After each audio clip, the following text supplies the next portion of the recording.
Hi, we meet again. So our next video.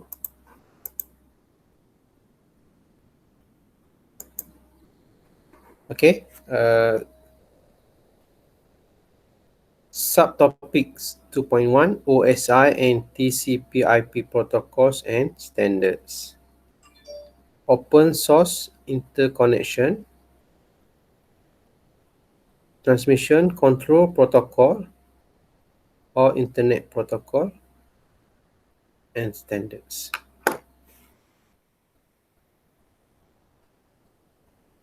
Okay, protocol. So basically this is about protocols. What is a protocol? Human protocols compared to network protocols. So this is a bandingan ataupun a comparison. For example, you have two-person meeting and A and B, two-person. So A will ask what is the time. So B will answer, yeah, it is 12:40, for example, or hi. Then another person call hello. So it is like communication. You talk with somebody. Okay. So in terms of networks protocols, the machines also have kind of communication between them. So how they ask, how the machine answer, and so on and so forth. Okay, machines is not human, but it can communicate like human. So all these need a protocol.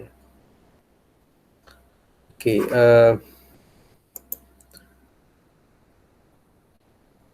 So why we need protocol? Because protocol define format, order of message sent and received, action taken on message transmission and receive. What the next machine or the device will do when it receives certain kind of message or certain kind of action, certain kind of order. Okay, so this is what I've told you. So you have Mr. Miss A and B. So this is the interaction. Hi. What's the time? 2 o'clock, for example. Okay. Same goes for the computer network. So this computer A send a request, and this is like a server, right? So B is a server. So server grant the request or give the connection response, and then the computer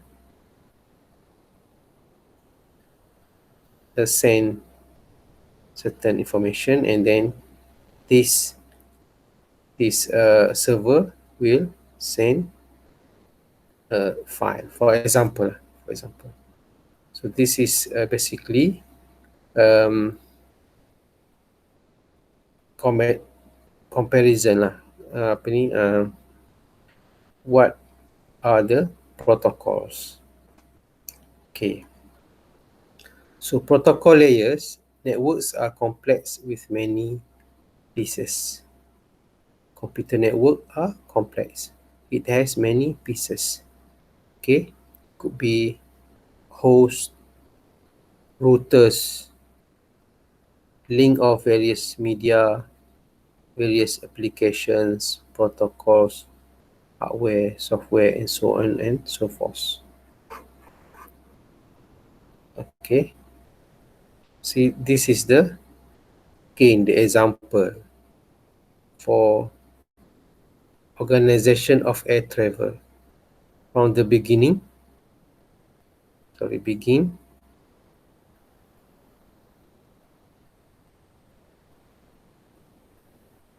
Okay,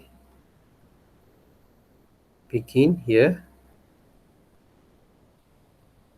and end here. Okay, you can see the flow of air travel. So first you purchase the ticket, check in the luggage, boarding at the gate, and the plane take off, and then the plane have their route. Okay, take the route to the destination.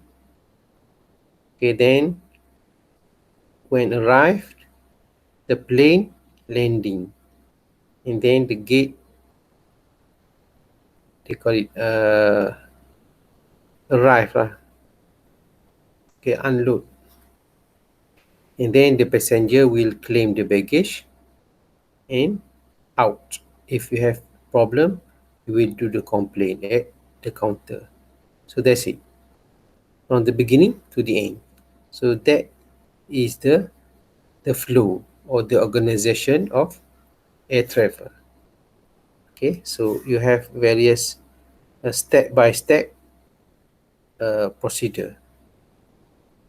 Okay, so that is, we can make that uh,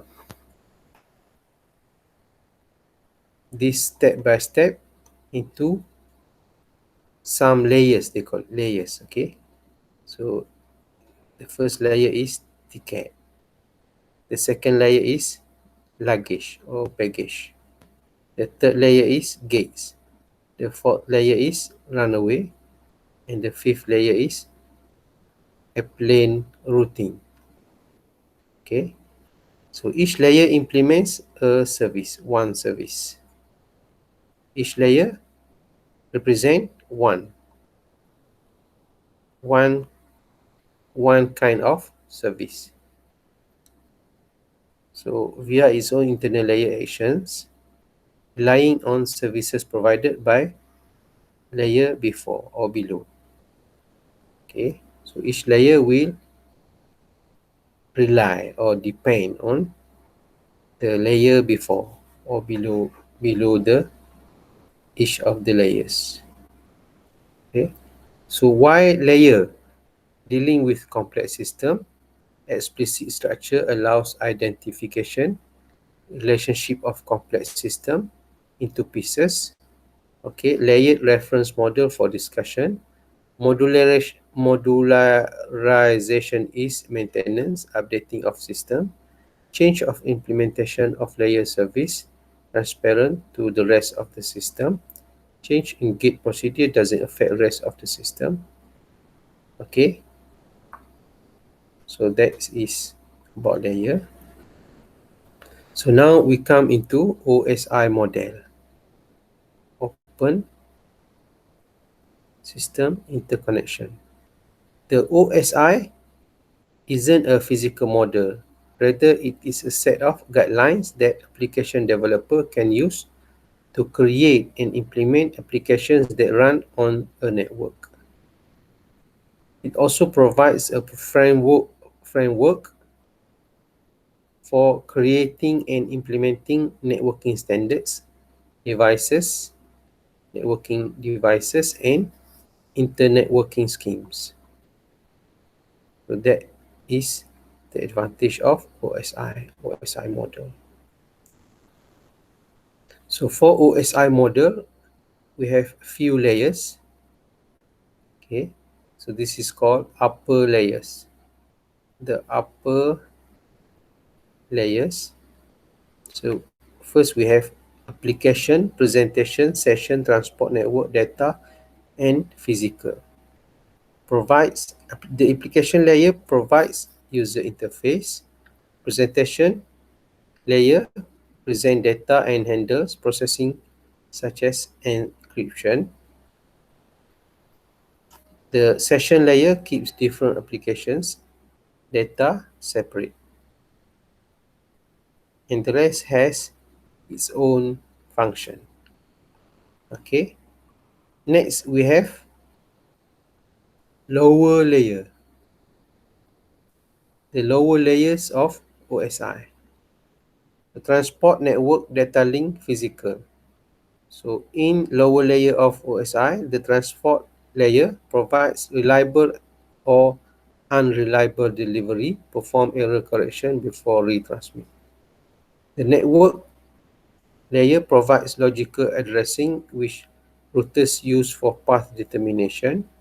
The data link combines packet into bytes and bytes into frame, provide access to media using MAC address, perform error detection, not correction.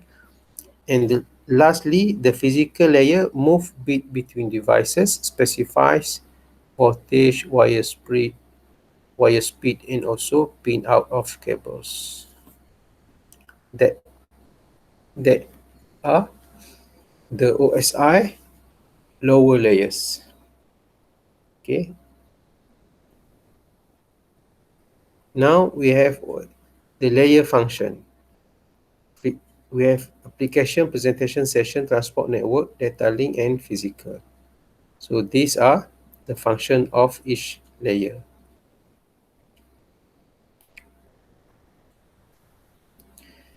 TCP/IP and the DoD model. The figure shows a comparison of DoD, Department of Defense. So this is DoD, Department of Defense model, and OSI reference model, OSI. As you can see, the two are similar in concept, but each has a different number of layers with different names. So basically, so for OSI, we have how many? 1, 2, 3, 4, 5, 6, 7. Okay, 7 OSI models. So 7 layers of OSI models. Whereas in DoD model, we have 1, 2, 3, 4. Okay, 4 different layers, but similar concept. The similar concept, but different number of layers and different names. So basically, in DoD model, we have process or application layers, which similar to application, presentation, and session layers in OSI model. Secondly, we have host-to-host, they call it in the DoD model. It means it's similar to transport layer in OSI model. So in DoD call internet, where OSI call network. And for network access in the DoD model, it's similar to data link and physical layers in OSI model. Okay, so this is the encapsulation of the layers. So now we have message, source to destination, or this is called sender. This is receiver. So we have the message, application, transport, network, link, physical. So it goes through the switching router and then arrive at the destination or the receiver. And we go through physical, link, network, transport, and application, where the message is arrive. This message from the sender arrive at the receiver. So this is called encapsulation. Encapsulation. Okay. So next we have data decoding and encoding system. I think this we will continue in next video for this topic. So that's all. Thank you very much.